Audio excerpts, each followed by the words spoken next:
दोस्तों, मेरा नाम है मदन लाल मधु।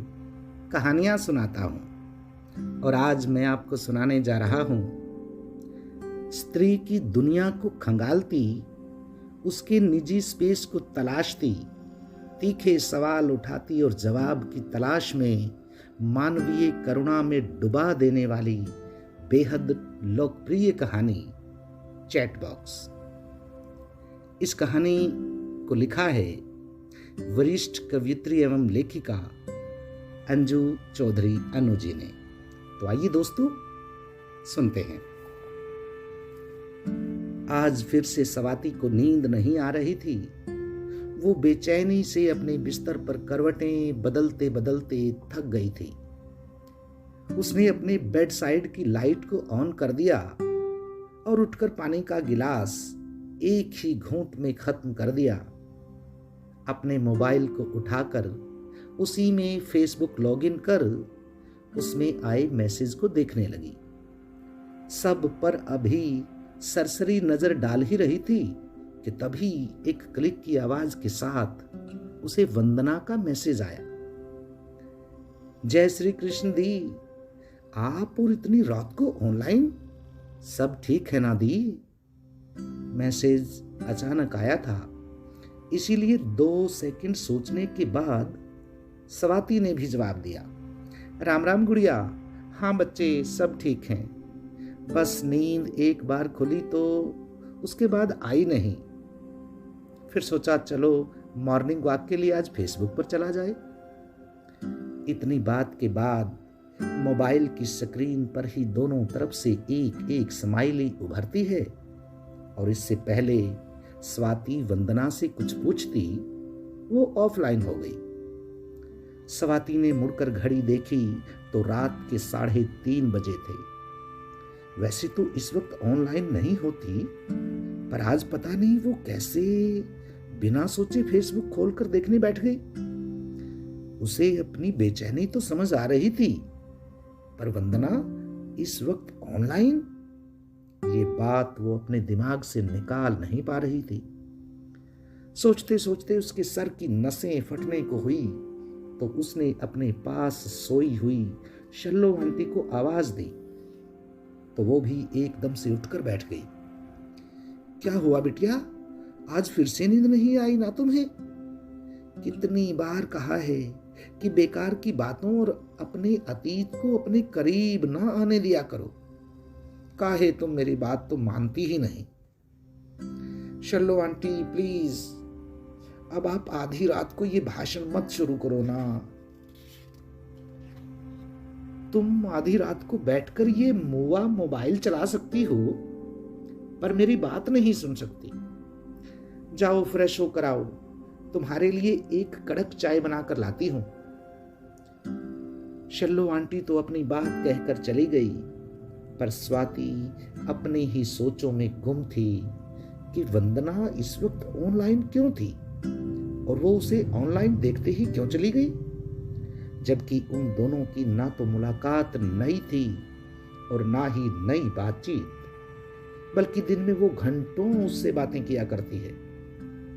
स्वाति हर बार सोचती कि वंदना के साथ बातें करके अपना अकेलापन तो बांट लेती है, पर उम्र में बड़ा होना उसे वंदना के आगे उसे उसकी जिंदगी का वो पल नहीं खोलने देता जिसकी वजह से वो खुद में बहुत घुटन महसूस करती है। वो वंदना को कैसे कहे कि उसकी दी मन से कितनी अकेली है, जबकि उसकी छवि वंदना की नजरों में बहुत शांत और सरल है, जबकि स्वाति खुद से ये जानती है कि वो अपनी जिंदगी में कितनी बेचैन और अशांत है। यूं तो पिछले 3 साल से वंदना और स्वाति दोस्त थे। फेसबुक पर चैट बॉक्स में बात करते करते दोनों कब इतने करीब आ गई कि उन्हें भी पता नहीं चला था। उम्र में माँ बेटी जैसी, पर दुनिया जहान की बातें शेयर की होंगी इन दोनों ने। कितनी बार ही दोनों के मिलन का तय हुआ था, पर हर बार कोई ना कोई अड़चन आ जाती थी। जिससे दोनों का मिलना टलता जा रहा था।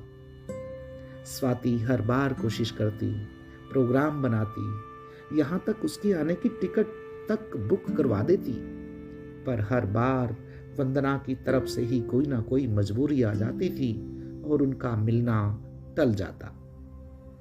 वंदना कहा करती थी कि उसका परिवार बड़ा था और इतने बड़े परिवार में से निकलना कोई आसान बात नहीं थी। और ये तो स्वाति को भी पता था, क्योंकि स्वाति अभी कुछ वक्त पहले ही बड़े परिवार से अलग हुई थी। कितने साल वो सास ससुर देवर देवरानी के साथ रह चुकी थी। बाहर जाने का तो छोड़ो, उसे अपने लिए भी वक्त कहाँ मिलता था।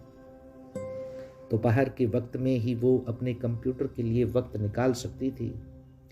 उसी वक्त में चाहे तो सो ले, किताब पढ़ ले, अपने किसी सहेली के पास चली जाए या उसे अपने पास बुला ले, या फिर कंप्यूटर पर बैठकर आभासी दुनिया की दोस्तों से बात कर ले। वो जानती रोजाना तो अखबारों में आभासी दुनिया के किस्से पढ़ने को मिल जाया करते थे, क्योंकि आभासी दुनिया अब आभासी नहीं रह गई थी। गली के नुक्कड़ से लेकर इंडिया के हर कोने में फेसबुक इस्तेमाल करने वालों की संख्या अपने देश में तो बहुत है। स्वाति ने जिंदगी में बहुत कम दोस्त बनाए थे। लोग उसे अकड़ू कहकर भी बुला लिया करते थे, पर स्वाति को इस बात से कोई फर्क नहीं पड़ता था। वो सिर्फ उनके ही करीब थी जिसे उसने दिल से अपना माना था।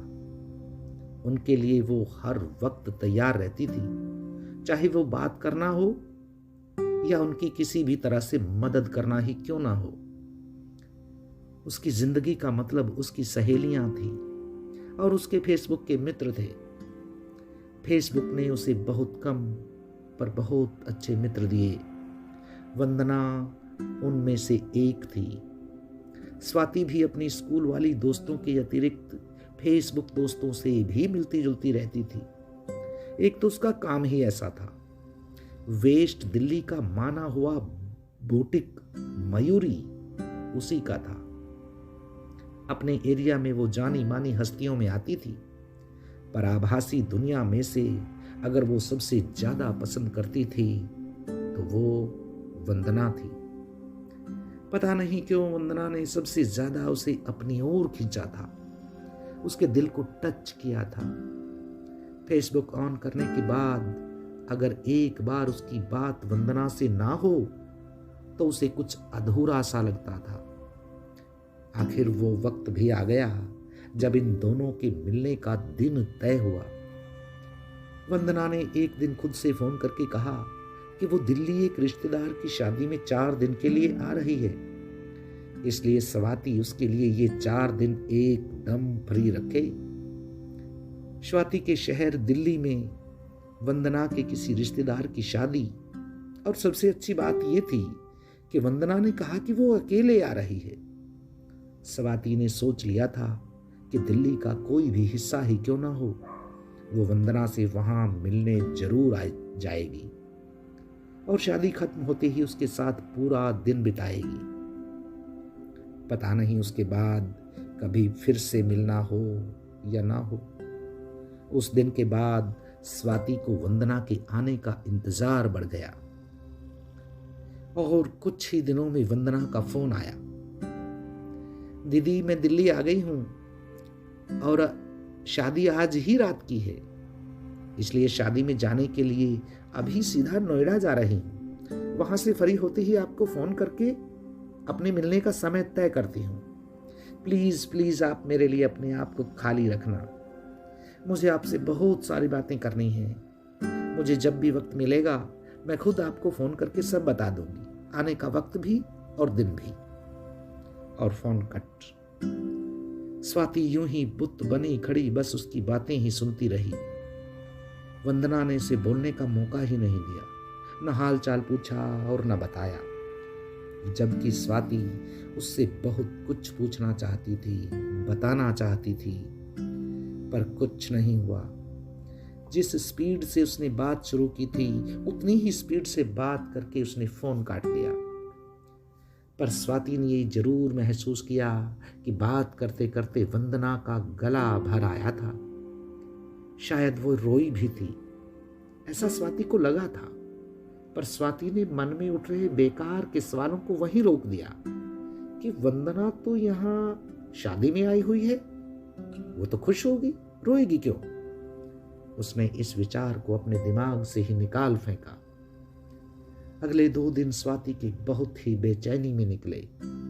वो घर से बाहर जब भी रहती तो रास्ते में पड़ने वाले हर शादी के पंडाल पर उसकी नजर अपने आप ही ठहर जाती। उसे ऐसा महसूस होता कि शायद वंदना अभी उसे यहीं कहीं इसी शादी में मिल जाएगी, और मोबाइल पर बजने वाली हर रिंगटोन उसे ऐसा लगता जैसे वंदना का ही फोन आया होगा। बार बार अपना मैसेज बॉक्स और फेसबुक का इनबॉक्स जाकर देखती कि शायद यहाँ कोई उसका मैसेज मिल जाए, पर सब बेकार था। वंदना ने तो उसे अपना मोबाइल नंबर तक नहीं दिया था। वो उससे बात करती भी तो कैसे करती? कोई संपर्क सूत्र नहीं था। उसने वंदना को सिर्फ तस्वीरों में ही देखा था। 2 दिन तक उसके लैपटॉप पर वंदना की ही प्रोफाइल खुली पड़ी रह गई। हजारों बार उसने वंदना की तस्वीर देख डाली कि मिलने पर उसे जरा भी गलती ना लगे और उसे वंदना के आगे शर्मिंदगी ना उठानी पड़े। वंदना को दिल्ली आए 3 दिन बीत चुके थे। आज चौथा दिन था, यानी आज उसकी ट्रेन होगी वापसी की। पर वंदना ने मुड़कर उसे अभी तक कोई फोन नहीं किया था। वो अभी भी वंदना के चैट बॉक्स खोलकर उसके साथ की हुई अपनी और उसकी बातें पढ़ ही रही थी कि तभी उसके घर की डोर बेल बज उठी। इस वक्त स्वाति को दरवाजा खोलने के लिए उठना भी बहुत भारी लग रहा था, क्योंकि उस चैट को पढ़ते हुए वो वंदना को अपने बहुत करीब महसूस कर रही थी। जैसे ही स्वाति ने दरवाजा खोला तो कोई सरप्राइज कहते हुए उसके गले से लिपट गई। स्वाति सकते में थी कि एकदम से कौन आई और इतने अपनेपन से उसके गले से लिपट गई। पर वो तो आने वाली का चेहरा भी नहीं देख सकी।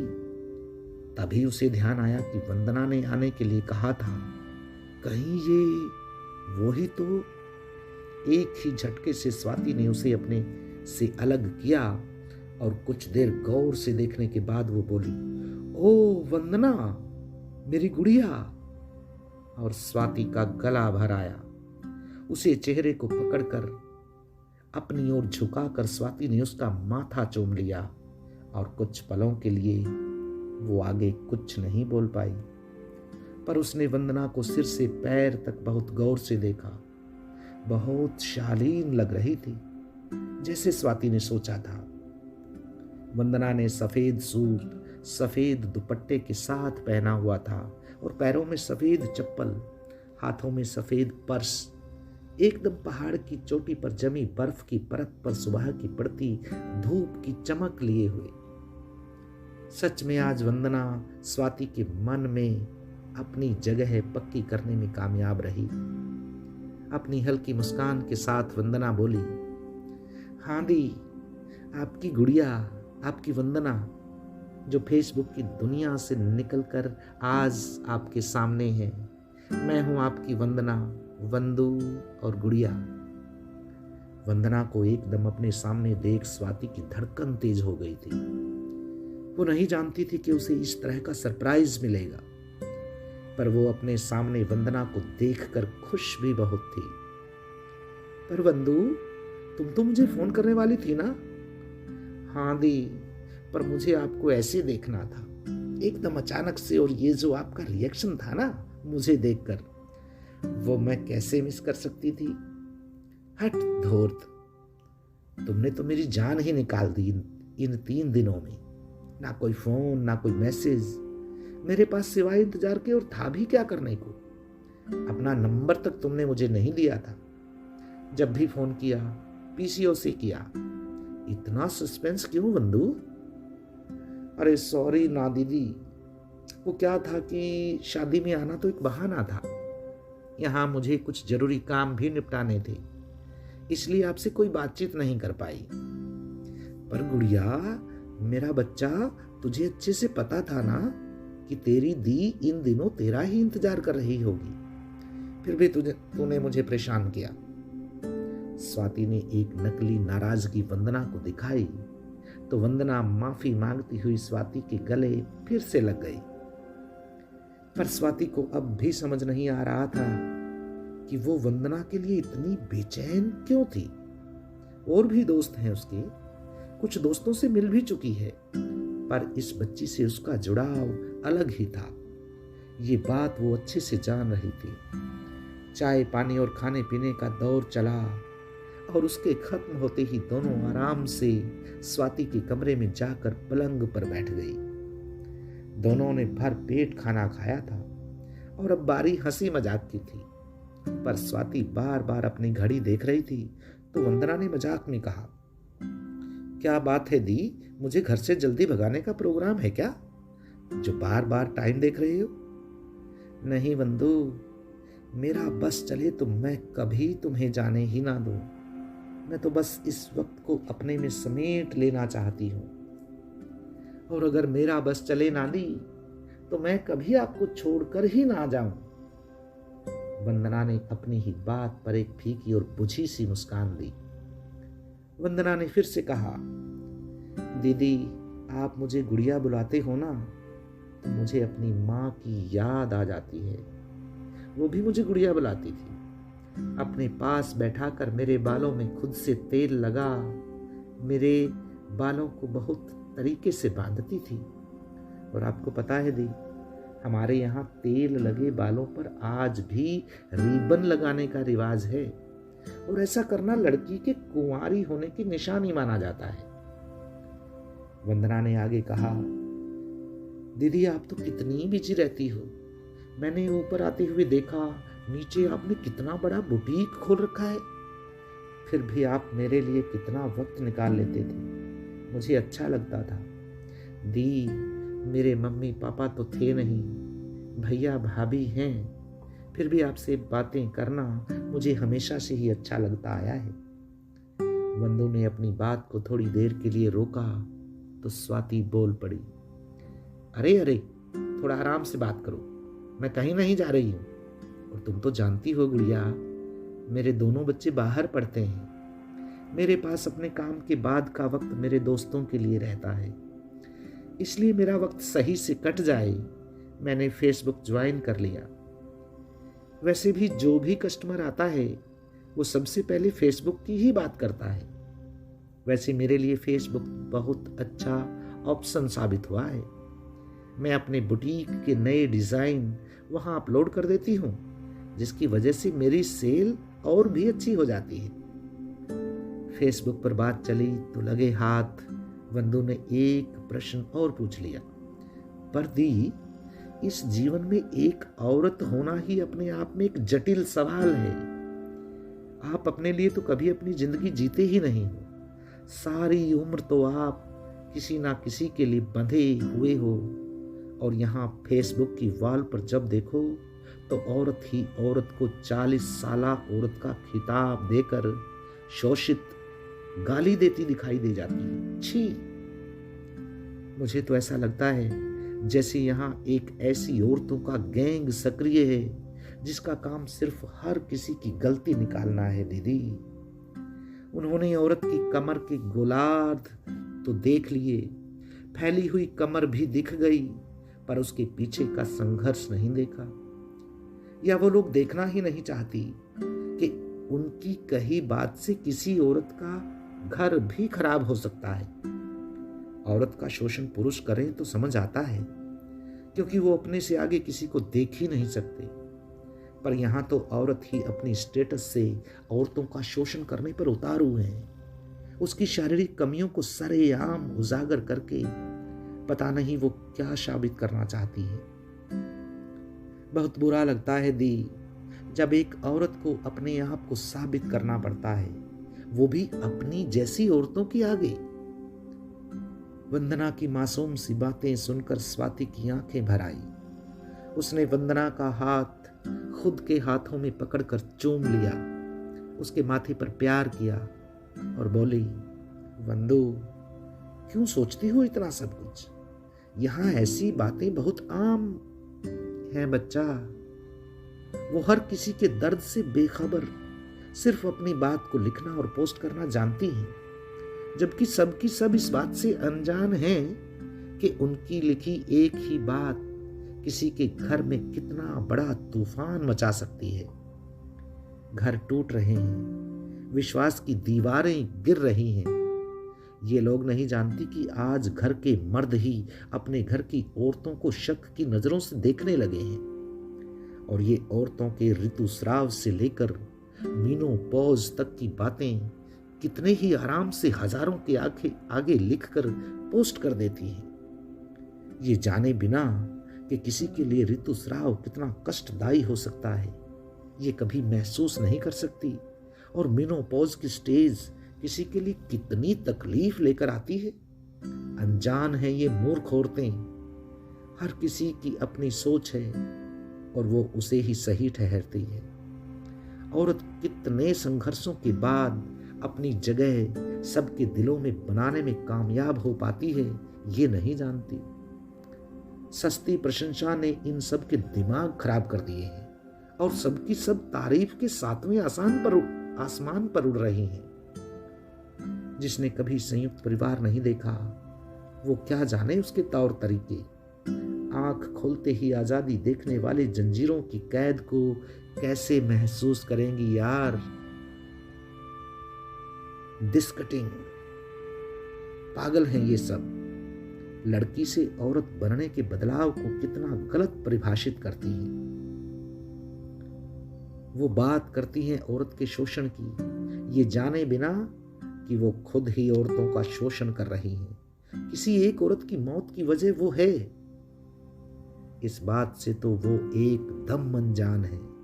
समाज सिर्फ इनके लिखने से नहीं बदलने वाला, ये इन्हें समझना होगा, और अपनी ईगो के आगे किसी की बात ना तो सुनेंगी और ना ही समझेगी। छोड़ो, रहने दो इन्हें ऐसे ही।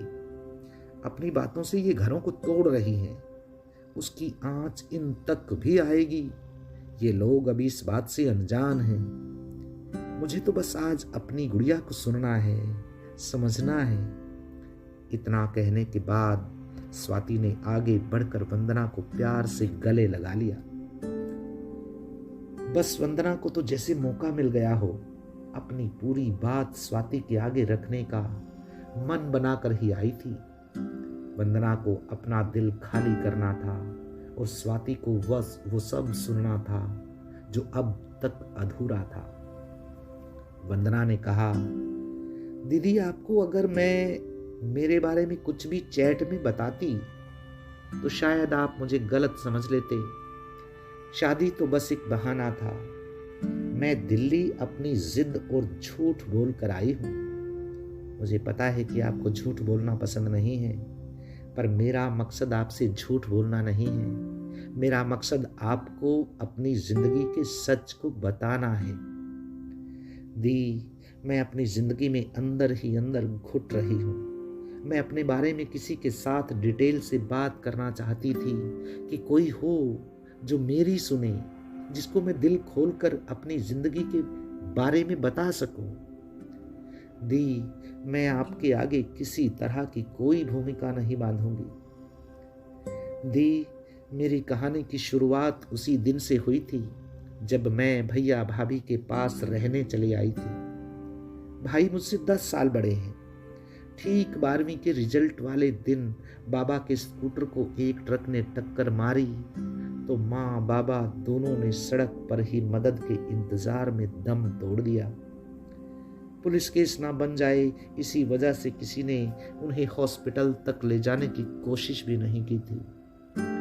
छोटा शहर और कम साधन, और वक्त पर अगर मदद मिल गई होती तो शायद उन दोनों में से एक तो कोई जिंदा होता।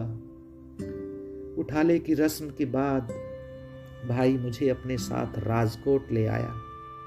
मैं 12वीं कर चुकी थी और आगे अभी पढ़ने का मन भी था, पर भाभी के डर और उनकी बदज़बानी की वजह से मैं कभी उनसे ये नहीं कह पाई कि मुझे अभी आगे पढ़ना है। हाँ, एक दो बार मैंने पढ़ने के लिए आवाज़ उठाई तो भाभी ने पूरा घर सर पर उठा लिया। इतना हो हल्ला, इतना शोर, खुद को मार देने की धमकी। इससे मैं डर गई और फिर कभी उनके साथ रहते हुए मैंने अपने किसी भी हक के लिए कभी कोई आवाज़ नहीं उठाई। मैंने कभी अपनी माँ के मुंह से एक गुस्से का शब्द नहीं सुना था, और यहाँ भाभी ने वो सब बोला जो मैंने कभी सुना भी नहीं था। वो गुस्से में कब गालियां निकालने लग जाती थी ये उनको भी पता नहीं चलता था, और भाई अपने घर की इज्जत बनी रहे इसके चलते हमेशा चुप रहते थे कि घर की बात घर में ही दबी रहे। मैं उसी दिन समझ गई कि भाभी के घर में आते ही हमारे घर के दो हिस्से क्यों हो गए थे। 5 सालों के दौरान मुझे बहुत सी बुक्स पढ़ने, टीवी देखने और समझने का मौका मिला। भाई मुझे बुक्स लाकर देते, मैं पढ़ती और पढ़कर उन्हें वापस कर देती कि कहीं मेरे कमरे में ये सब किताबें देखकर भाई और भाभी के बीच कोई झगड़ा ना हो जाए। ना चाहते हुए भी घर के हर काम की जिम्मेदारी मैंने अपने ऊपर ले रखी थी, क्योंकि मैं भाभी को ऐसा कोई मौका नहीं देना चाहती थी कि मेरी वजह से उन दोनों में लड़ाई हो जाए। मेरा भाई बहुत अच्छा है। जानती हो क्यों? क्योंकि उन्हें कभी मुझ में कभी कोई कमी नजर ही नहीं आती थी, जबकि मैं ये अच्छे से जानती थी कि मैं और लड़कियों की तरह ना तो खूबसूरत थी, ना सुंदर, और ना ही मेरा साइज 0 था जैसे कि करिश्मा और करीना कपूर का था। हम आज की लड़कियों की मॉडल हीरोइंस। मैं ऐसी भी तो नहीं थी कि जिसकी वजह से मैं खुद देख देख कर इतराती रहती। भाभी की हर सुबह मुझे ये कहते हुए होती थी कि इस कोयले की खान से कौन शादी करेगा। भगवान ने इसे ना रंग, ना रूप और ना ही कोई शेप ही देकर भेजा। हर जगह तो इसका मजाक बनता है। बस सारी उम्र ये मेरी छाती पर ही धरी बैठी रहेगी मुझे जलाने के लिए। तो खुद कोयला है ही, पर इसे देख देख कर जलती मैं हूं। क्या कहती भाभी को, किस मुंह से उनसे लड़ती, जबकि मैं जानती थी कि मेरा रंग काला नहीं था। हाँ, सांवली और थोड़ी भारी जरूर थी, पर बेढंगी कभी नहीं थी। जब भी अपने आप को शीशे में देखती तो इतराना तो दूर, कभी देखकर मुस्कुरा भी नहीं सकती थी। तभी स्वाति ने उसे टोकते हुए कहा, पर बंधु, तुम ऐसी भी सांवली नहीं हो कि तुम्हारी भाभी तुम्हें ताने दे। व्यवहारिकता के नाते ही वो तुमसे प्यार से भी पेश आ सकती थी। नहीं दी, आज से 5 साल पहले मैं सांवली ही थी। ये देखो मेरी पहले की फोटो। और वंदना ने अपने पर्स में से कुछ फोटोज निकालकर स्वाति के सामने रख दिए। स्वाति ने सभी फोटो बहुत ध्यान से देखे और सिर्फ हल्की सी मुस्कान दी। वंदना ने अपनी बात को जारी रखा। पता है दी, मैं अभी 19 साल की भी नहीं थी कि पता नहीं कहां से भाभी मेरे लिए एक रिश्ता ढूंढ कर लाई। उन्होंने अपनी तरफ से पूरी तैयारी कर ली थी कि वो मुझे विदा करवा के ही दम लेंगी। पता नहीं वो लड़के वालों को क्या पट्टी पढ़ा कर लाई थी कि उन्होंने मुझे देखते ही पसंद कर लिया। पर मैं उस लड़के के लिए हाँ नहीं कर पाई। एक तो मेरी उम्र अभी 19 साल थी और मुझे वो लड़का अपनी उम्र से बहुत बड़ा लग रहा था, और उसके आधे से ज्यादा बाल सफेद थे। मैंने रिश्ते के लिए साफ मना कर दिया। वो दिन मेरे लिए किसी कयामत से कम नहीं था। भाभी मुझे घसीटते हुए मेरे कमरे में ले गई और तब तक मुझे मारती रही जब तक उनका गुस्सा शांत नहीं हो गया। और मैं भी अपनी जिद में थी कि मुझे इस लड़के से शादी नहीं करनी। मैं भाभी से तब तक मार खाती रही जब तक भाभी शांत नहीं हो गई। ये बात अलग थी कि उनके मारे बहुत से थप्पड़ मुझे ना लग कर कभी पलंग को तो कभी दीवार पर लग जाते थे। उनके इतना मारने पर भी मुझे रोना नहीं आया। एकदम सुन और ढीठ बनकर उनसे मार खाए जा रही थी और बस यही सोच रही थी कि हर किसी को उसके हिस्से की आज़ादी मिल गई, पर मेरी जैसी लड़कियों को असली आज़ादी कब मिलेगी? हमारे लिए आज़ादी का कौन सा दिन आएगा? पहले तो माँ के पेट में ही मार दिया जाता है और मेरे जैसी जो पैदा हो जाती हैं उन्हें ये समाज और उनके घर वाले ही जिंदा मारते रहते हैं जब तक हम मौत को खुद से गले ना लगा लें। उस दिन के बाद भाभी के तानों और लड़के दिखाने का सिलसिला आम हो गया था कि लड़के वाले आते, मुझे देखते, भाई भाभी के सामने अच्छे से बोलते, हूँ हाँ करते, बेशर्मों की तरह खा पी कर चलते बनते। लगातार 5 सालों तक ये सब चलता रहा। भाभी रिश्ते लाती रही और लड़के मुझे ना पसंद करते रहे। कभी बड़ी उम्र का लड़का तो कभी गंजा लड़का और कभी विधुर। मैं हर बार मरती, मार खाती और हर बार अकेले में चीखे मार कर रोकर खुद को हल्का कर लेती थी। पर दी, एक बात यहाँ सही हुई कि भाभी की जुबान जरूर कड़वी थी। मुझे मारा भी बहुत, पर मेरी शादी जबरन किसी से नहीं करवाई। पता नहीं इसका क्या कारण था।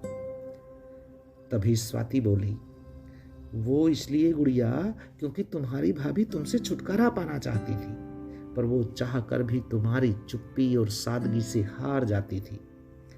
और बच्चे, तुम इतनी तकलीफ में थी तो कभी तुमने अपनी भाभी के पास बैठकर बात क्यों नहीं की? वो भी एक औरत है, तुम्हारे दिल की आवाज जरूर सुनती। दी, आपको क्या लगता है, क्या मैंने कोशिश नहीं की होगी? दी, बहुत कोशिश की, पर वो हर बात शुरू तो करती थी, पर जैसे जैसे बात आगे बढ़ती उनकी जुबान गंदी शुरू हो जाती। ताने, कभी कभी गाली निकाल देना। ये शुरू में तो कम था, पर धीरे धीरे बढ़ता गया और कुछ वक्त के बाद उन्होंने मुझसे बात करनी तो क्या, मेरी शक्ल देखनी भी बंद कर दी। जिस कमरे में होती वो वहां आती ही नहीं थी। मेरे रसोई में जाते ही वो अपने कमरे में चल देती। मेरे हाथ का खाना तक बंद कर दिया था। चाय के वक्त आवाज लगाती थी तो वो मना कर देती थी और थोड़ी ही देर के बाद वो अपने लिए चाय बना अपने कमरे में चली जाती थी। एक महीने तक हम दोनों में कोई बात नहीं हुआ करती थी। फिर मैंने ही खुद को समेट लिया। दी, हमारे धर्मशास्त्रों में भी कहा गया है कि यत्र नार्यस्तु पूज्यन्ते रमन्ते तत्र देवता, अर्थात नारी को ज्ञान संपत्ति का स्रोत माना गया है तथा वह देवताओं के सम्मान की अधिकारिणी है। मैंने कभी नहीं चाहा कि भाभी मुझे पूजे या मुझे बहुत बहुत सम्मान दे। बस मेरी तो छोटी सी ही इच्छा रही है कि बस वो मुझे अपना मानकर अपना ले। क्यों मेरी भाभी मुझे और मेरे दिल को नहीं समझ पा रही थी कि मुझे सिर्फ और सिर्फ उनके प्यार की जरूरत है, या मैं ऐसे ही किसी के साथ खुश नहीं रह सकती। मुझे हर कोई व्यक्ति खुश नहीं रख सकता। मैं सिर्फ उसी के साथ खुश रह सकती हूँ जो मुझे, मेरी भावनाओं को समझे, ना कि मेरे रंग रूप और सुंदरता को।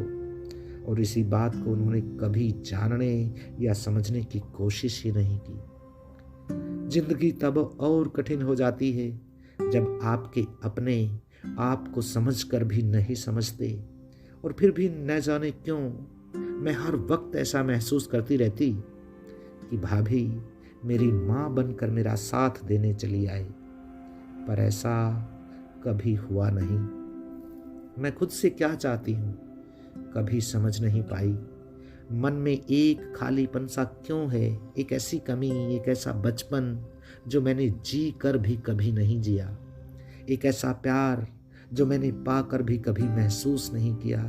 किसी को टूट कर प्यार करना क्या होता, वो भाव कैसा होता है जब आप किसी को अपनी प्यार की छांव में लेते हैं, क्या वो भी मेरे इन भावों को समझ पाएगा? पता नहीं। मेरी इस अस्थिर जिंदगी में विचारों की हलचल को आराम कब मिलेगा, मैं नहीं जानती थी। स्वाति के मुंह से बरबस ही निकल पड़ता है, ओह, और फिर से वंदना को सुनने लगती है। स्वाति दी, वंदु ने अपनी बात जारी रखी, जिंदगी में कई बार ऐसे वक्त आते हैं जब ये सोचना बेहद जरूरी होता है कि जीवन के किस हिस्से को आगे ले जाने की जरूरत है, उसे जो कामयाबी और नाकामी का उदाहरण बनेगा या उसे जो कुछ नया गढ़ेगा।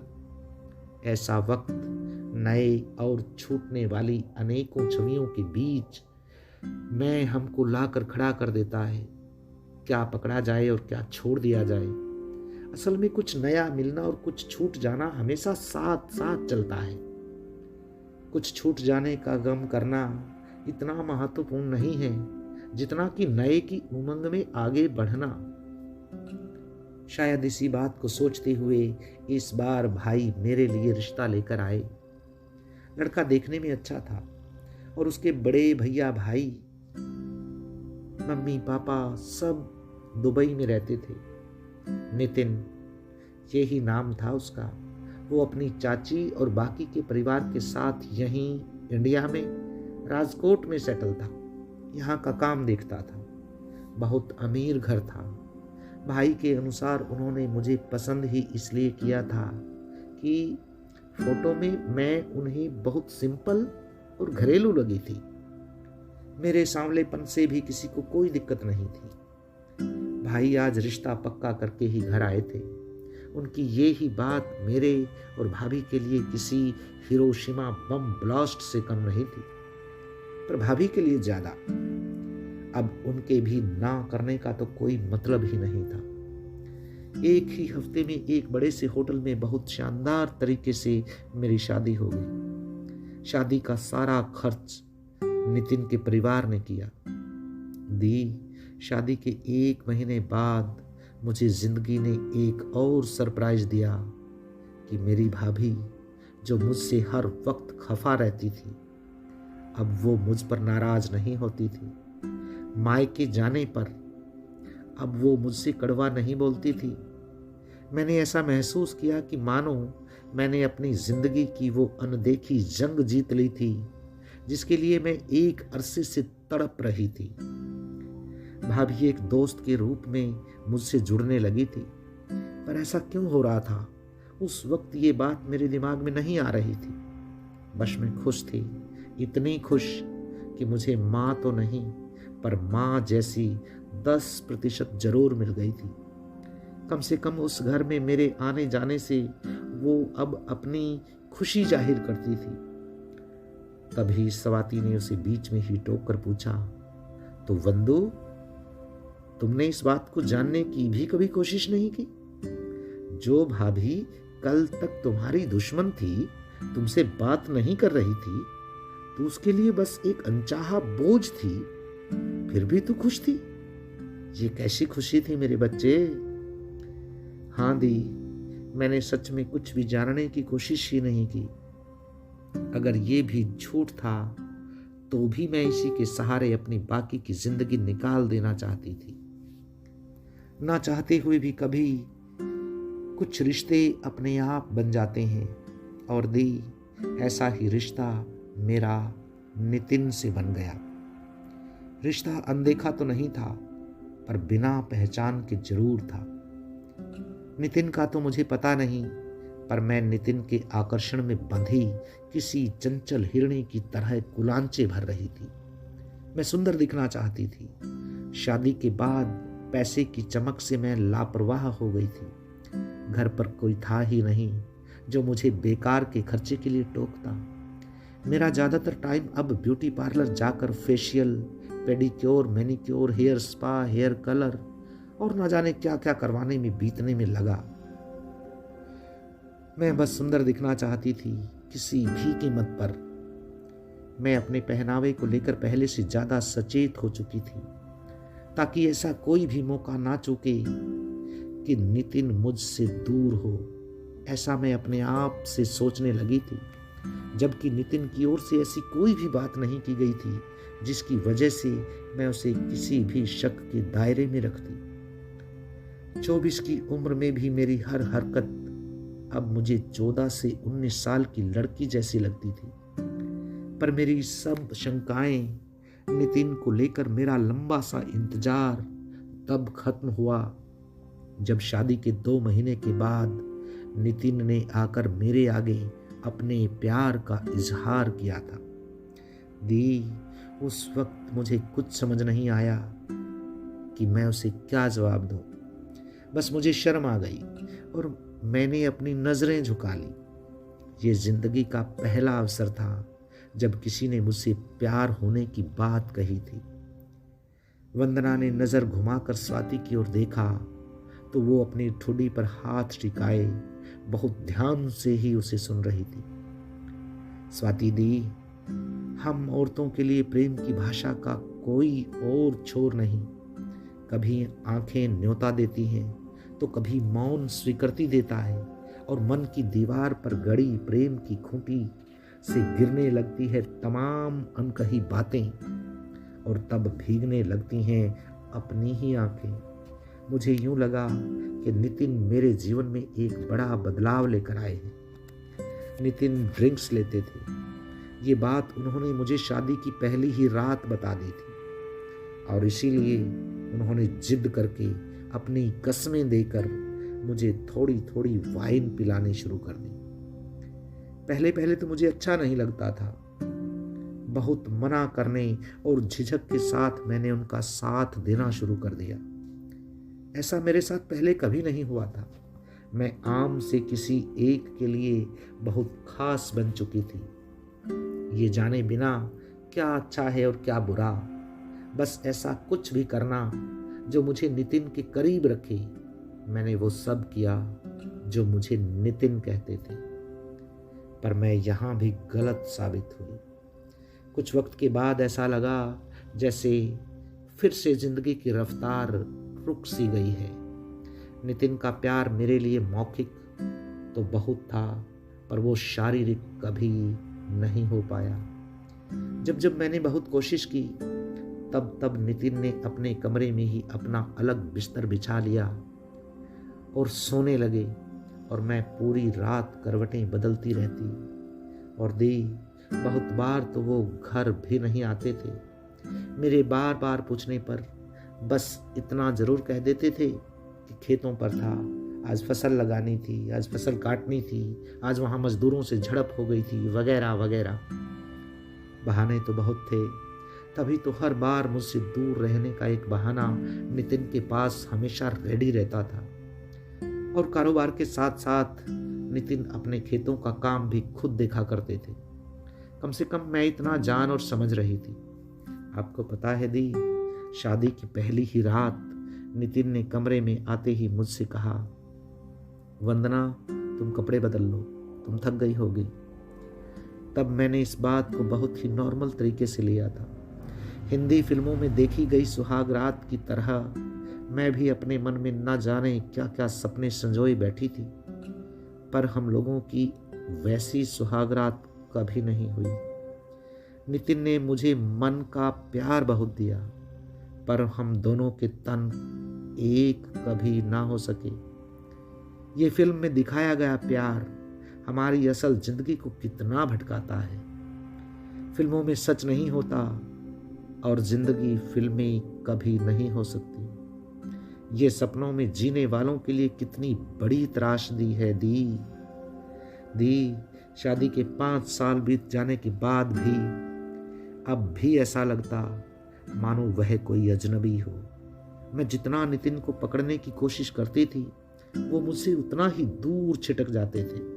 कहते हैं ना, जब तक प्यार में तपिश नहीं होती वो अपने आप में संपूर्ण नहीं होता, और वो ही तपिश मेरी जिंदगी से गायब थी। अब मौखिक प्यार भी नीम की तरह कड़वा लगने लगा था।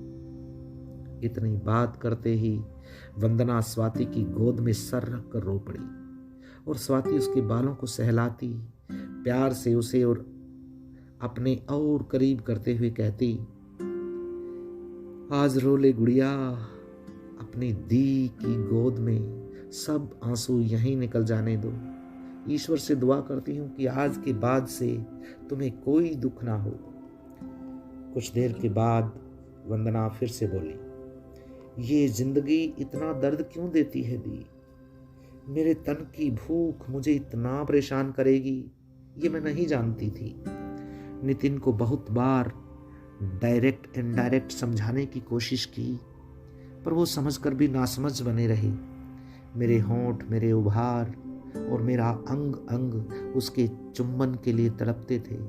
वो मुझे अपनी बाहों में भरता जरूर था, पर मुझे बच्चों की तरह सुलाने के लिए, और मैं औरत होने की शर्म में दिनों दिन मर रही थी कि ये कैसा मर्द है जिसकी बगल में एक औरत रात भर उससे लिपट कर सोती है और वो यूं ही ठंडा बनाए सोया रहता है, और मैं पूरी रात अकेली पड़ी अपनी ही वेदना में गीली होकर छूट जाती थी। मैं अपने ही अंदर अपनी ही आग से जल रही थी। दिन तो काम और बीमार आंटी की देखभाल में ही निकल जाता था, पर रात मेरे लिए इतनी भारी रहती थी कि मैं चाह कर भी रात की उदासी और वीरानी को आने से रोक नहीं पाती थी। कभी तो पूरी रात कोई किताब उपन्यास पढ़ने में निकल जाती थी, या रात भर जाग कर टीवी देखना और फिर नींद की गोली खाकर सोना। बस ये ही जिंदगी जीने को मजबूर हो चुकी थी, क्योंकि हर वक्त एक ही बात मेरे दिमाग में घूमती थी कि कब ऐसी कोई रात आएगी जब उसके कांपते हाथों की तपिश मुझे मेरे ही भीतर पिघलने को मजबूर कर देगी। मेरी उखड़ी सांसों में मेरी देह संगीत का वंदन करेगी, और कब उसका प्यार मुझे स्पर्श करता हुआ आहिस्ता आहिस्ता मेरे अंदर प्रवेश करेगा, और तब मैं उस समर्पण को उम्र भर के लिए अपनी यादों का एक अटूट हिस्सा बनाकर जीने को अपना मकसद बनाऊंगी। मेरी वासना का ज्वार अब सर उठाने लगा था। हल्की सी नींद में भी मुझे प्यार करने और करवाने वाले सपने आने लगे। सपने में हल्के से स्पर्श से भी मैं खुद की आवाज़ों को अपने ही अंदर महसूस करती थी, और कुछ ही देर में गीली होने के आभास से मेरी नींद खुल जाया करती थी। अपनी इस स्थिति को लेकर मैं बहुत परेशान रहने लगी थी, और बहुत बार घंटों अपना कमरा बंद करके रोई हूँ दीदी। बार बार मेरी खुद की कोशिश करने पर भी मैं ठुकरा दी गई, और उस दिन मैं अपने ही भीतर टूट गई और मुझे खुद के औरत होने और चले जाने का आभास हुआ। मन में अजीब अजीब से सवाल उठते थे, क्या करूं, कहाँ जाऊं, किससे अपनी मन की बात कहूं, कौन समझेगा मुझे, कौन विश्वास करेगा मेरी बात का। घर छोड़ दूं तो रहूंगी कहाँ, भाई भाभी को क्या कहूंगी कि क्यों घर छोड़ा। कहीं सब मेरे ही अंदर दोष ना निकालने लग जाएं।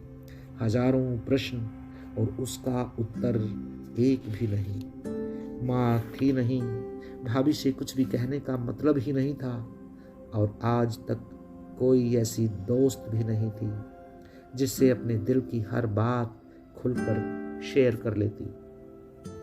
सवालों का मकड़ जाल मुझे अपने ही जाल में लपेटे जा रहा था। किसी भी काम को करने से पहले आंखों में आंसू अपने आप ही आ जाते थे, और एक दिन नितिन का वो छिपा हुआ सच मेरे सामने मुझे ही चिढ़ा रहा था। इत्तेफाक से मुझे अपने हम सफर का जिस्म देखने का अवसर मिला, जो मेरे लिए किसी बम ब्लास्ट से कम नहीं था। सब ठीक था, पर उसका अपनी पत्नी को संतुष्ट कर पाने वाला अंग मुझे प्रत्यक्ष रूप में नितिन के नामर्द होने की सच्चाई बयान कर रहा था कि वो जिस्मानी रूप से अपनी पत्नी को संतुष्ट करने लायक स्थिति में नहीं था। आज नितिन का सच देखकर मैं सन्न रह गई, और वो शर्मिंदगी के मारे मेरे से नजरें नहीं मिला पाए। जिस्म की एक एक मूर्छित संवेदना धधक उठी कि मेरे साथ शुरू से धोखा हुआ है। प्यार, सम्मान, इज्जत, पैसा और आपसी रिश्तों को बांधने की ताकत सब की सब धरी रह गई। नितिन के ऑफिस चले जाने के बाद मैं घंटों रोती रही। अलमारी में रखा अपना हर कीमती सामान उठाकर पागलों की तरह बाहर फेंकना शुरू कर दिया। इसी पागलपन के चलते खुद को मारने की कोशिश भी की, पर मार ना सकी। पता नहीं कौन सा मोह था जिसने मुझे ऐसा करने से रोक लिया। जैसे जैसे दिन सरकता गया वैसे वैसे मैंने पाया कि मेरे अंदर एक अलग ही आग है। एक भूकंप उठ चुका था मेरे जीवन में। उत्तेजना ने पहले ही मेरा बुरा हाल किया हुआ था, पर आज कुछ अलग ही महसूस कर रही थी। पर अब मेरे पास सोचने को कुछ था ही नहीं, और सोचती भी तो किसको और किसके लिए। और उसी रात नितिन शराब के नशे में जब घर आया तो उसके साथ उसका सबसे अच्छा दोस्त गोविंद था। गोविंद पहले भी बहुत बार नितिन के साथ घर आ चुका था।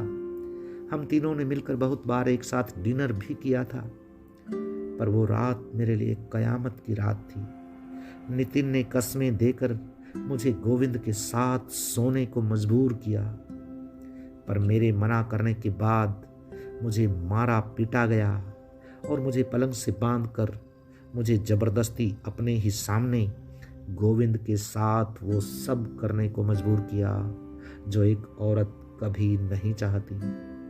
निर्वस्त्र हाथ पैर बंधने के बाद नितिन और गोविंद की क्रूरता की आगे मैं हार गई थी।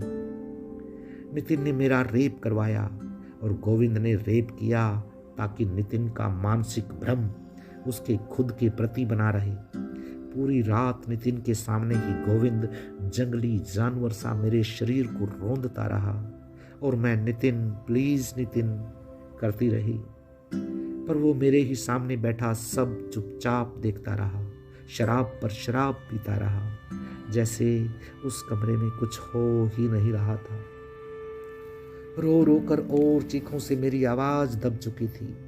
मेरी आंखों में आंसू थे और शरीर पर गोविंद के जानवरों की तरह काटने के काले और नीले निशान, और साथ साथ नितिन की सिगरेट के निशान।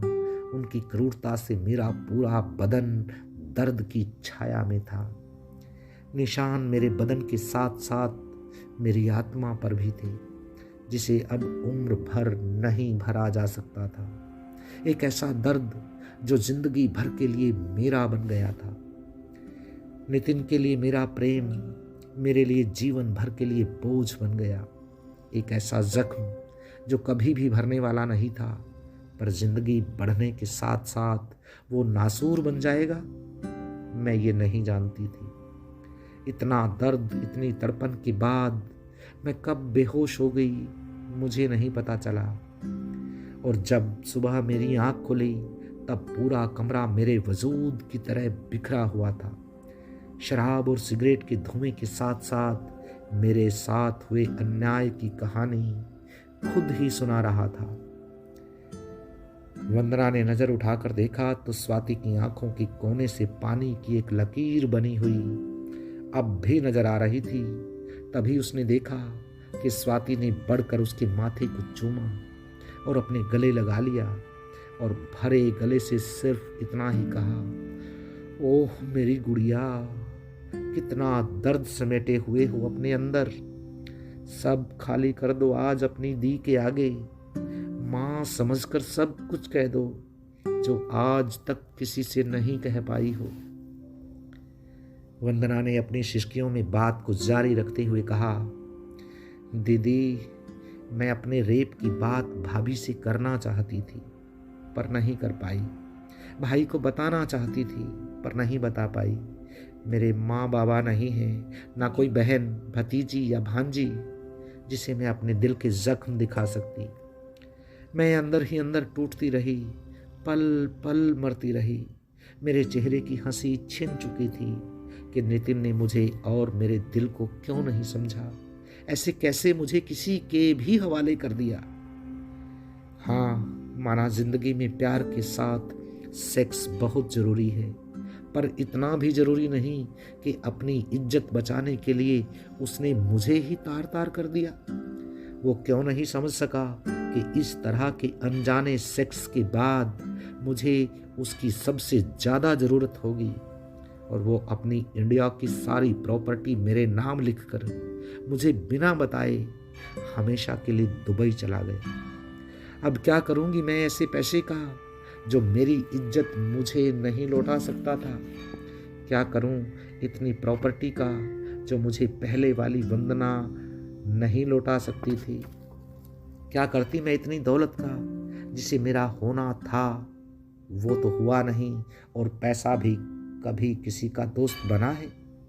नितिन के जाने के बाद मैंने बहुत सोचा, बहुत वक्त दिया अपने आप को कि खुद को संभाल लूं, आगे की जिंदगी के बारे में सोचूं, अपनी कड़वी यादों को भुलाकर मैं आगे बढ़ूं। पर मेरी किस्मत ने यहाँ भी साथ नहीं दिया। हमेशा सोचती थी कि क्या विश्वास की वो भीनी सी लकीर हम दोनों के मध्य कभी नहीं थी? क्या नितिन ने शुरू से ही मुझे सिर्फ यूज किया था? तभी हमेशा उससे प्यार के साथ साथ परायापन भी महसूस होता था। क्यों वो मुझसे ये नहीं कह सका कि हर सुख दुख बांटना ही हम दोनों के जीवन का ध्येय है? और वही इंसान मुझे इस तरह किसी के हवाले कितनी आसानी से सौंप कर भाग गया, एक भगोड़े की तरह। छी! वंदना ने एक बार फिर से रोते हुए स्वाति की गोद में सर रख दिया ताकि उसका दर्द थोड़ा सा कम हो सके। उसके अंदर इतना कुछ दबा हुआ था कि जिसके चलते वो अपने लिए जीना भूल चुकी थी, और स्वाति छिपकर अपनी आंखें पोंछ रही थी। कभी कभी अपने दर्द को सुनाने वाला सुनने वाले के दर्द को नहीं जान पाता। ऐसा भी कुछ नहीं था, दर्द दोनों तरफ बराबर ही था, क्योंकि वैसा ही दर्द स्वाति महसूस कर रही थी अपनी गुड़िया के लिए। तभी स्वाति भले गले से अपनी काम वाली बाई को आवाज देती है, शल्लो आंटी, जरा 2 कप चाय दे जाओ, बहुत तलब लगी हुई है। और कहीं अंदर से आवाज आई, अभी लाई बिटिया, हम तो कब से राह तक रहे थे आपके ऑर्डर का, आप ही देर से बोले हैं। आपकी चाय का बखत तो कब से हो गया है। ये तो जिंदगी का एक ट्रेलर था तुम्हारे सामने ही। मैं भी तुम्हारी बातें सुनते हुए कुछ ऐसा ही सोच रही थी। पता है क्यों? क्योंकि हर इंसान को वही मिलता है जैसे उसके साथ अतीत में बीत चुका होता है। बस तभी तो मैं तुमसे बात करने के बाद बरबस ही तुम्हारी ओर खिंचती चली जाती थी। मुझे शुरू से ही लगता था कि तुम्हारे साथ सब कुछ नॉर्मल नहीं है। तुम मेरे से तो बात करती थी, पर वैसे नहीं जैसे एक नॉर्मल इंसान करता है। तुम्हें पति ने धोखा दिया। मेरी कहानी भी मेरे पति की वजह से बनी, नहीं तो मैं अपनी जिंदगी में अपने बच्चों और बाकी घर वालों के साथ बहुत खुश थी। मुझे देखो, मैंने तो अपनी मर्जी से ये रास्ता चुना था। जानती हो बंधु, शरीर का जरूरत से ज्यादा इस्तेमाल और बिल्कुल भी इस्तेमाल ना होना, दोनों ही सूरत में आपका मन भटकता है। और मेरे साथ भी वही हुआ था। मेरा हस्बैंड दिन रात सिर्फ मुझसे मेरा शरीर मांगता था, जिसे इस्तेमाल के बाद उसे मुझसे कोई वास्ता ही नहीं रहता था। जैसे मैं कोई खिलौना हूँ, खेला और मन भर जाने पर घर के कोने में रख दिया अगले इस्तेमाल के लिए। मैं टूटती रही, बिखरती रही, उसके साथ की एक एक पल की भीख मांगती रही, उसके एक पल के साथ के लिए तरसती रही, पर उसने मेरी परवाह कभी नहीं की। उसे बस मेरे शरीर से मतलब होता था। वो उसे इस्तेमाल करता और उसके बाद तब तक शांत रहता जब तक वो अगली बार के लिए खुद को तैयार न कर ले। घंटों में मरती रहती। वो जैसा चाहता मुझे वैसा ही करना होता था। उसकी मर्जी के खिलाफ जाने पर अलग से चोटों के निशान पड़ने लगते थे। मेरे शरीर के सम्मोहन में वो बार बार मुझे नोचता था। सब कुछ मशीनी रहता था, स्वचालित सा, वही दोहराव। तंग आ चुकी थी मैं अपनी ऐसी लाइफ से जिसमें मुझे कुछ बोलने की आज़ादी नहीं थी। वंदु, मर्द बहुत अजीब प्राणी होता है। वो अपनी बीवी को मार सकता है, चिल्ला सकता है और धमकी भी दे सकता है, पर वही मर्द किसी दूसरी औरत के सामने, वो चाहे माँ हो, बहन हो या उसकी गर्लफ्रेंड, उसके सामने बोलने से भी डरता है। मेरे मन की शांति ने मुझे भी भटका दिया था। जिस वक्त मैंने घर से कदम बाहर निकाले, तब ये नहीं जानती थी कि किसी के लिए भी मन जैसी कोई चीज है ही नहीं इस दुनिया में। कुछ वक्त के लिए एक बाढ़ आई थी मेरे भी जीवन में। मैंने एक ऐसे इंसान की खोजने में निकली थी जो मुझे मेरे मन का सुकून लौटा सके, पर ऐसा कुछ नहीं हुआ और मैं वासना की अंधी गलियों में कुछ वक्त के लिए भटक गई थी। वंदना स्वाति की बात सुनकर एक पल के लिए ऐसे चौंकी जैसे उसे बिजली का जोर का झटका लगा हो, और अपनी आवाज पर काबू रखते हुए बहुत मुश्किल से सिर्फ इतना ही बोल पाई, क्या दी आप भी? वंदना की बात सुनने के बाद स्वाति ने अपनी बात जारी रखी और बोली, नहीं रे, मेरे साथ रेप नहीं हुआ था। मैं अपनी मर्जी से अपनी मर्यादा लांघ गई थी, जिसे मैंने प्यार समझा, पर उसका अंत वासना के खेल पर ही हुआ। उसके लिए भी मैं एक जिस्म ही रही, बिना भावनाओं के। तुम्हें पता है, मेरे लिए जिंदगी में हर छोटी से छोटी बात बहुत मायने रखती थी। बच्चे, मैं बहुत सोचती हूँ रे, कभी कभी लगता है कि मेरा दिमाग फट जाएगा। हर छोटी से छोटी बात, क्यों, कब, कैसे? हर सवाल का जवाब चाहिए होता है मुझे तुरंत, नहीं तो दिन रात बेचैन रहूंगी। वही बात मुझे तेरे में भी दिखाई दी। तेरी बातें सुनते हुए मुझे ऐसा लग रहा था जैसे मैं खुद को सुन रही हूँ। वही सब फील कर रही थी जो मैं अपने वक्त किया करती थी। बस मेरी एक स्थिति तेरे से थोड़ी सी फर्क थी। दी, प्लीज मुझे यूं घुमा कर मत बताओ। ये सब बातें मुझे बेकार की लग रही हैं। आप प्लीज मुझे पहले बताओ कि आपके साथ क्या हुआ कि वो जख्म आज आपको परेशान कर गए। वंदना के शब्दों के साथ कमरे में एक गहरा सन्नाटा पसर गया। स्वाति ने प्यार से वंदना का हाथ पकड़कर, प्यार से सहलाते हुए, उसके माथे को चूमते हुए और उसे अपने करीब बैठाते हुए अपनी बात को आगे बढ़ाया। वंदो, कबीर के व्यवहार से मन इतना बेचैन रहता था, जो ना घर पर लगता था, ना दोस्तों में, और ना ही घर से निकलने के बाद किसी भी जगह पर।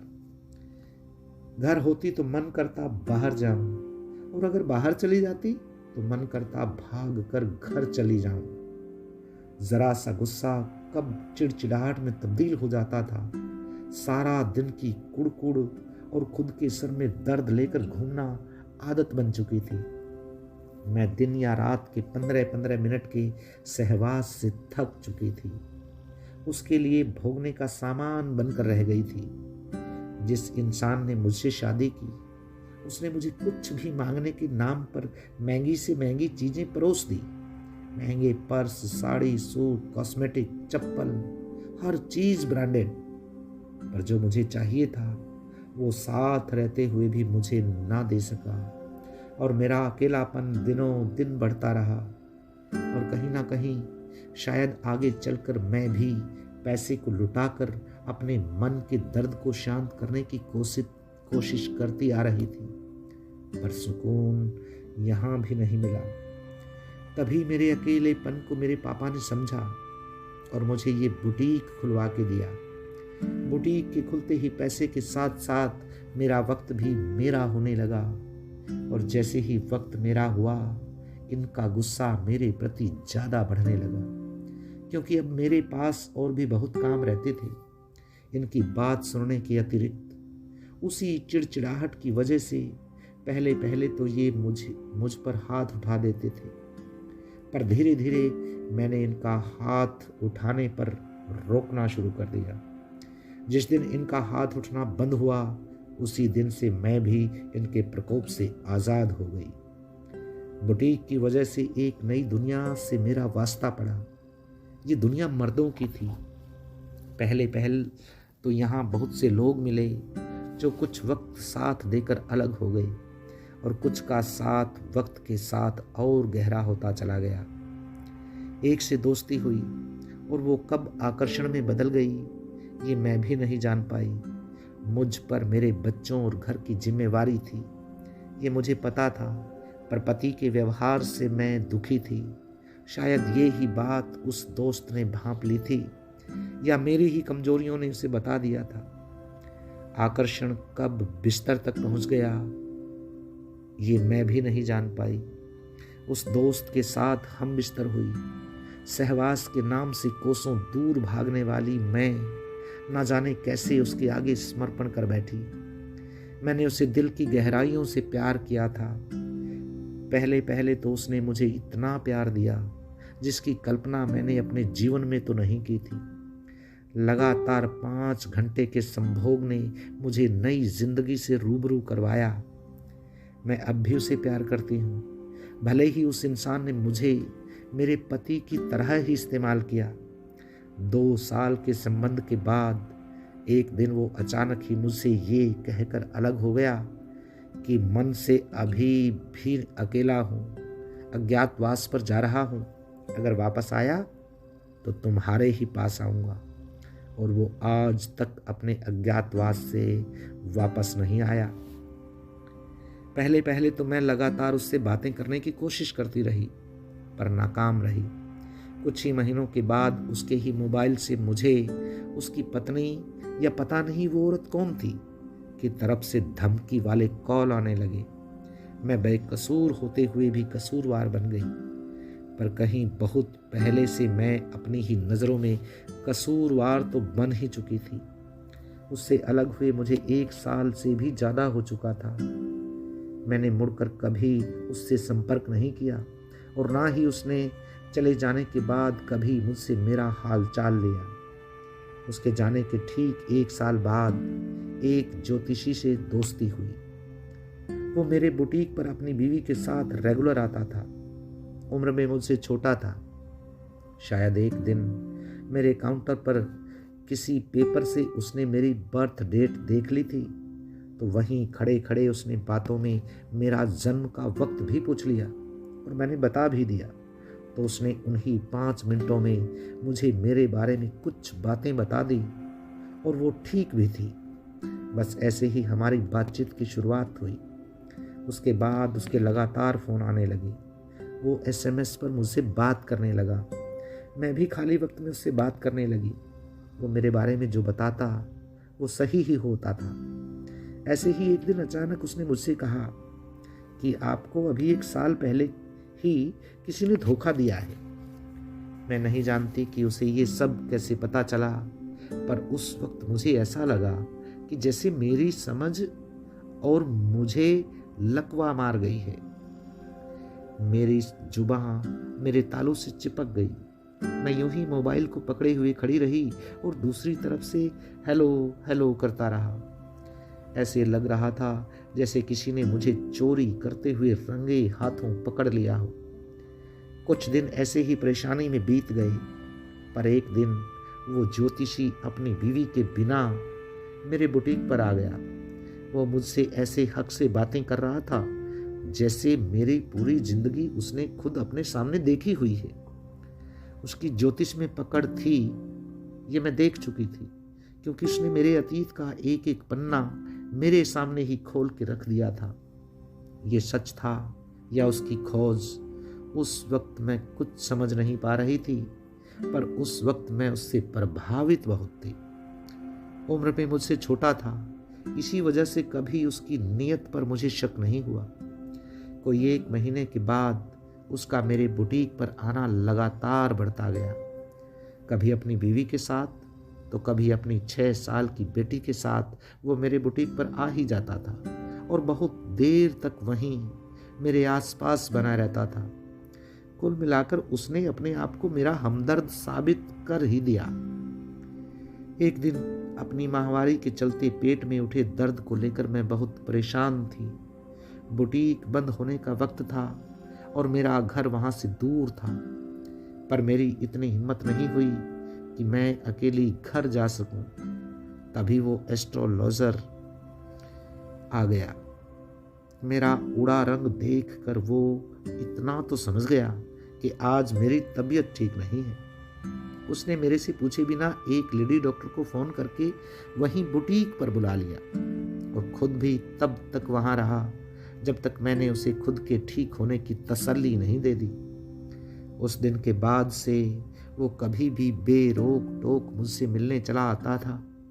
अब बुटीक वाले एम्प्लॉय भी उसे जानने लगे थे, पर उनकी आंखों में एक शक मुझे हमेशा नजर आ जाता था। फिर भी मैं उस शक को अनदेखा कर देती थी और ये ही मेरी सबसे बड़ी भूल साबित हुई। ऐसे ही एक शाम जाती हुई सर्दी की थी। उस दिन बादलों की वजह से दिन जल्दी ढल गया और मैं बुटीक पर अकेली थी। उस दिन उसका आना और अपने घर चलने के लिए जिद करना पहले तो मेरी समझ में नहीं आया, पर उसकी जिद के आगे मुझे झुकना पड़ा। वो उसकी जिद थी या मेरा बचपना, या उसका मेरी आंखों में देखकर हिप्नोटाइज करना था। मैं सही तरीके आज भी इसे नहीं समझ पाई हूं बंधु। मैं एक गुलाम की भांति उसके पीछे उसके घर चली गई। कुछ देर की बातचीत के बाद उसने मुझे छूना और चूमना शुरू कर दिया, पर मैं उसका विरोध नहीं कर सकी। हिम्मत नहीं थी, या मुझे 1 साल पहले अपनी मर्जी और प्यार में किया गया संभोग याद आ गया। मैं सच में नहीं जानती हूँ बंधु, पर उस रात भी हम दोनों में संबंध बने थे, पर मैं दिल से खुश नहीं थी। मैंने विरोध की कोशिश की, पर मेरी आवाज घुट गई। मैं उसे अपने ऊपर से धकेलना चाहती थी, पर मेरे हाथों की ताकत को जैसे लकवा मार गया था। पता नहीं क्यों उसके साथ होते ही मुझे ऐसा लग रहा था जैसे आज मेरा रेप हो रहा था। मैं उसके खिलाफ एक भी विरोध की आवाज नहीं निकाल पाई और मुझे खुद के छले जाने का आभास हुआ। बंधु, कब क्या हो जाए कुछ पता नहीं रहता। जिसे आप अपना दोस्त मानते हैं, कब वो आपको लूटने की सोच लेता है, ये हम जैसी बेवकूफ़ औरतें समझ ही नहीं पाती हैं। अपनी मर्जी से आता है और अपनी मर्जी से ही इस जिंदगी को तमाशा बनाकर चलता बनता है, पता ही नहीं चलता। ये दुनिया बड़ी क्रूर है बच्चे। हर कोई कुछ ना कुछ ढूंढ रहा है। हर किसी को यहाँ तलाश है किसी की जो उसके जैसा हो, उसके जैसा सोचता हो, उसकी भावनाओं की कद्र करे, बिना बोले सब कुछ समझ जाए कि उसके दिल में क्या चल रहा है। जिंदगी भर हम किसी के साथ रहते हैं, पर तब भी ये प्रयास कभी सफल होता नजर नहीं आता। फिर भी हम ऐसा क्यों मान लेते हैं कि बाहर की दुनिया का कोई भी शख्स आकर आपसे जुड़ेगा और एक ऐसा जादू हो जाएगा कि चंद मुलाकातों में वो आपको इतना समझ जाएगा जिससे हम खुद को उसके हवाले कर देंगे, या यूं कहूँ हवाले कर देती हैं, परोस देती हैं खुद को उसके सामने, और वो शख्स हमें झूठा करके अपनी राह चलता बनता है। ऐसा क्या जादू होता है इस आकर्षण में कि हम खुद को रोक नहीं सकती हैं। और सबसे बड़ी बात, जिस इंसान की फितरत ही जगह जगह मुंह मारने की हो, वो किसी एक का कैसे होकर रह सकता है। और हम उसी इंसान पर सबसे ज़्यादा विश्वास करने लगते हैं जो हमसे मीठी मीठी 2-4 बातें ही कर लेते हैं, ये भूल कर कि ये उसका बिछाया हुआ जाल भी हो सकता है। पर ये जीवन की हकीकत है कि किसी को दुख पहुंचाना उतना ही आसान है जितना समुद्र में पत्थर फेंकना, लेकिन ये एहसास कोई नहीं कर सकता कि वो कितनी गहराई तक गया है। हर इंसान अपनी अपनी चाहत का अनुभव करता है। यह उसका निजी खजाना होता है, क्योंकि इस बार के अनचाहे सेक्स ने मेरे मन में हर मर्द के लिए नफरत भर दी और दोस्ती के नाम से भी मुझे नफरत हो गई। उस दिन के बाद से मैंने अपने 5 साल सिर्फ अपने बुटीक को ही दिए, और मेरा बुटीक इस शहर का सबसे बड़ा और फेमस बुटीक बन गया। और एक दिन अचानक ही तुमने मेरी जिंदगी में एंट्री ली, मेरी गुड़िया बन के। बाकी तो अपने घर और बच्चों के बारे में पहले ही तुम्हें बता चुकी हूँ। जिस स्वाति को तुम नहीं जानती थी वो आज तुमने जान ही लिया है। बस ये ही मेरी जिंदगी का सच और राज था, जो अब राज नहीं रहा। कमरे में एक बार फिर से एक लंबा मौन पसर चुका था। सर्दियों के दिन थे, पंखे, एसी, टीवी कुछ भी नहीं चल रहा था। इसी वजह से ठंडी आहें लेने की आवाज़ें दोनों ही सुन और समझ सकती थी। इस बार वंदना ने पढ़कर स्वाति को गले लगाया और कहा, दी, हम औरतों की जिंदगी एक सी ही क्यों होती है? एक दर्दनाक अंतिया घुट घुट कर सारी उम्र निकल जाती है। वंदू ने फिर से बात शुरू की और कहा, आपको क्या लगता है दी, ये जो आपने किया या जो आपके साथ हुआ, उसके लिए क्या आप अकेली औरत हैं जो इस रास्ते पर आगे बढ़ी है? दी, आज के टेक्नोलॉजी के वक्त में, खासकर जब से फेसबुक और व्हाट्सएप का चलन ज़्यादा हुआ है, तब से आप जैसी बहुत सारी औरतें हैं जो दोस्ती की ख्वाहिश लिए घर की दहलीज तो पार करती हैं, पर आप जैसी बहुत कम हैं जो अपने कदम वक्त रहते रोक कर उसे सार्थक कामों की तरफ बढ़ाती हैं। नहीं तो ज़्यादातर को तो यहाँ सिर्फ और सिर्फ बर्बाद होते ही देखा है। कितनों की हत्या, आत्महत्या के केस सिर्फ सोशल नेटवर्किंग की ही वजह से होते हैं। और एक हम जैसी बदनसीब औरतें हैं जो चाह कर भी ये काम नहीं करना चाहती, पर करने को मजबूर हैं। आप लोगों की सुनवाई है, पर हमारी तो कहीं भी कोई सुनवाई नहीं है। आप जानती हैं दी, ये पुलिस वाले, ये पत्रकार, सब एक से एक बदमाश होते हैं। सबसे पहले ये ही मौके का फ़ायदा उठाते हैं। बहती गंगा में सबसे पहले ये ही डुबकी लगाने को तैयार रहते हैं। इससे आगे आप किसी और से क्या उम्मीद कर सकते हो?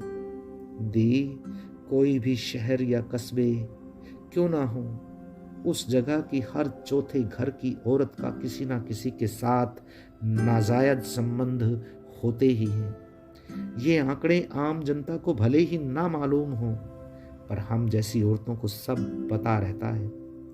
इस अनोखे माँ बेटी के रिश्ते में अब दोनों ही रो रही थी। स्वाति ने एक बार फिर से वंदना के माथे को चूमा और उससे कहा, तुम्हें क्या लगा था एक बार रेप होने के बाद तुम्हारे साथ ही क्रम टूट गया, या यहीं विराम लग जाएगा इस जिंदगी को? पता नहीं दी, मैंने उस वक्त ऐसा कुछ सोचा नहीं था।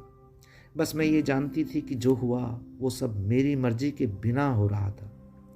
वंदना ने अपनी बात को जारी रखते हुए कहा, दी, सोए हुए को तो कोई भी जगा सकता है, पर अगर कोई सोए होने का नाटक करे तो उसे कोई कैसे जगाए? पिछले महीने ही नितिन को गए हुए पूरे 3 साल हो चुके हैं। उसने एक बार भी पलट कर ये नहीं पूछा कि तुम कैसी हो वंदना, कैसे जी रही हो, कैसे कटते हैं तुम्हारे दिन और तुम्हारी रातें। रातें इसलिए कहा स्वाति दी, क्योंकि वही तो काटनी सबसे ज़्यादा मुश्किल है। और नितिन के जाने के बाद उसके दोस्त ने अपनी दोस्ती का पूरा हक अदा किया। उसने मुझे एक रात भी अकेला सोने नहीं दिया। पहली ही बार के जबरदस्ती के सेक्स का वो वीडियो जो गोविंद ने बनाया था, उसकी ही धमकी दे देकर मुझे हर रात उसकी बात मनाने के लिए मुझे इतना मजबूर कर दिया जाता था कि उसके चंगुल से निकलने के लिए मेरे पास कोई रास्ता ही नहीं बचता था। गोविंद की बदौलत एक के बाद एक आदमी मेरी जिंदगी में आता गया और मैं आदमियों के हाथ का खिलौना बन के रह गई। काली रात के साये में वो मुझसे सारे कुकर्म करवाता रहा। बहुत देसी सी भाषा में वो नितिन के जाने के बाद मेरे जिस्म का दल्ला बन गया है। और बिना दारू के किसी के साथ भी अपनी मर्जी के बिना सोना मरने से भी बदतर होता है दी। इसीलिए इन 3 सालों में मुझे दारू और ना जाने किस किस नशे की ऐसी लत लग गई कि अब छोड़े नहीं छूटती। आपने मुझसे पूछा था ना कि गुड़िया शादी को इतने साल हो गए, तुमने बच्चे के बारे में क्यों नहीं सोचा? तो दी, अब आप ही बताओ कि ऐसे कैसे मैं बच्चे को जन्म दे दूं? कौन है जो उसे संभालेगा? नितिन तो उसे अपना नाम देने से रहा, और जिस इंसान ने मुझे इस गंदे रास्ते पर धकेला है उसे मैं अपनी संतान के पिता होने का हक कभी नहीं दे सकती। इसी धंधे के चलते मेरा पूरा परिवार मुझसे दूर हो गया। मैं किसी के आगे सर उठाने के काबिल नहीं रही। वो इंसान अब क्या किसी को अपना नाम देगा? और मैं भी इस गंदे रास्ते पर बहुत आगे निकल चुकी हूँ। दी, हर रात बदन को नोचने का दर्द और जिंदगी जीने के लिए ये दर्द अब सहन नहीं होता दी। वो भी एक इंसान नहीं, 3 लोग मुझे सारी रात नोचते हैं। सच दी, अब ये दर्द मुझसे सहन नहीं होता। सेक्स की लत और नशे की आदी आपकी गुड़िया अपने आप को नहीं बचा सकी। मेरे विरोध करने के बाद भी मेरी आवाज को मेरे ही अंदर मार दिया गया था। शोर मचाने पर मुंह हाथ पैर बांध कर पलंग से बांध दिया जाता था, और मेरी ऐसी हालत में भी हर रात मेरा रेप होता रहा। मैं विरोध कर कर के हार चुकी थी। रोज मिल रहे दर्द की वजह से मैंने अपने आप को गोविंद की मर्जी के हवाले कर दिया। कम से कम शरीर पर हो रहे अत्याचार तो बंद हो गए थे, पर आत्मा के जख्म वैसे ही रहे जैसे पहले दिन थे। शरीर की भूख ने मेरा क्या हाल कर दिया दी। पर दी, आपके प्यार और आपकी केयर ने मुझे इतनी हिम्मत दी कि मैं अपना सच आपके सामने लाने की हिम्मत कर पाई हूँ। इतनी देर में शल्लो आंटी चाय की ट्रे लेकर आ गई। स्वाति ने वंदू की आंखों के आंसू पोंछे और चाय का कप उसकी ओर बढ़ा दिया, और वंदना ने चाय को पकड़ लिया। अब वंदना एकदम चुप थी, इतनी चुप कि उसकी ये खामोशी बहुत तूफान समेटे हुई थी। ऐसा स्वाति को महसूस हो रहा था। चाय खत्म होते होते ऐसा लगा जैसे इस प्याले के साथ साथ वंदना भी खाली हो चुकी थी। उसके चेहरे पर एक तूफान तो था, पर अब वो शांत था। चाय खत्म करते ही वंदना ने वो ही फीकी मुस्कान के साथ स्वाति से कहा, दीदी, मेरी ट्रेन का वक्त हो गया है, अब मुझे जाना होगा। पर स्वाति ने उसे रोकते हुए कहा, नहीं वंदना, एक दिन तो मेरे पास रुक जाओ। मुझे तुम्हें बहुत प्यार करना है, बहुत लाड़ लड़ाने। तुम्हें पता है ना, मेरी कोई बेटी नहीं है। मुझे तुम्हारे साथ वही बेटी वाली फीलिंग आती है। मुझे तुम्हें जी भर कर देख तो लेने दे, जी भर कर प्यार तो कर लेने दो। वंदना ने वो ही फीकी मुस्कान दी और अपनी छोटी सी बैग उठाई। स्वाति ने उसे बहुत रोका, पर वो रुकने को तैयार ही नहीं हुई। तो चलते चलते स्वाति ने उससे कहा, अच्छा प्लीज मुझे अपना नंबर दे दो, मैं तुमसे बात करती रहूंगी और मैसेज पर भी तुम्हारे टच में रहूंगी, तो तुम्हारे पास होने का एहसास बना रहेगा। दिल्ली से राजकोट का रास्ता बहुत लंबा है बच्चे, प्लीज अपना नंबर दे दो। पर वंदना ने कोई जवाब नहीं दिया और स्वाति के गले लगकर एक बार फिर से बहुत रोई और कहा, काश आज मैं आपकी गुड़िया बनकर आपसे वो ही 2 चोटी करवाती, रिबन बंधवाकर। और हाँ, अगर जिंदगी कभी भी किसी भी मोड़ पर आपको आपका अगर सच्चा प्यार मिल जाए तो खुद को रोकिएगा नहीं, फौरन थाम लेना, क्योंकि आपके बच्चे सेटल्ड हो चुके हैं। और आज के वक्त में भी औरत किसी भी उम्र की हो, उसे अकेला देख हर कोई झपट्टा मारता ही है। और दे, यकीन मानिए, आपके बच्चे इस बात का कभी बुरा नहीं मानेंगे, बल्कि वो आपकी ओर से चिंता मुक्त हो जाएंगे। दोनों की ही आंखें एक बार फिर से गिली हो गई। वंदना स्वाति से विदा लेकर चल दी। उसने पीछे मुड़कर एक बार भी नहीं देखा, जबकि स्वाति की नजरें उसे ही देख रही थी कि शायद उसकी वंदू एक बार पीछे मुड़कर देखे तो वो उसे रोक लेगी, पर ऐसा हुआ नहीं और वंदना चली गई। वंदना ने जाने से पहले स्वाति को अपने ट्रेन के बारे में कुछ नहीं बताया था, ना कोई मोबाइल नंबर, ना घर का पता। बस वो इतना ही जानती थी कि वो राजकोट से संबंध रखती थी। इसके अलावा उसका और कुछ पता नहीं था। दिन फिर महीने और अब 4 साल बीत चुके थे। दिल्ली से जाने के बाद से वंदना का एक भी मैसेज स्वाति को नहीं मिला। वो कहाँ से उड़ती हुई आई और कहाँ चली गई, स्वाति कुछ नहीं जानती। वो आज भी फेसबुक खोलकर सिर्फ इसी आस में बैठती है कि हो सकता है एक दिन कभी उसकी गुड़िया को उसकी याद आ जाए और वो उसे चैट बॉक्स में हेलो दी, जय श्री कृष्ण, कैसी हो आप, घर पर सब मज़े में ना लिखे और वो मुस्कुराती हुई उसकी चैट का जवाब दे, राम राम गुड़िया, मैं ठीक हूँ, तू बता। तो दोस्तों, बस इतनी सी थी ये कहानी। आप सभी दोस्तों का, श्रोताओं का, मित्रों का बहुत बहुत आभार। नमस्कार।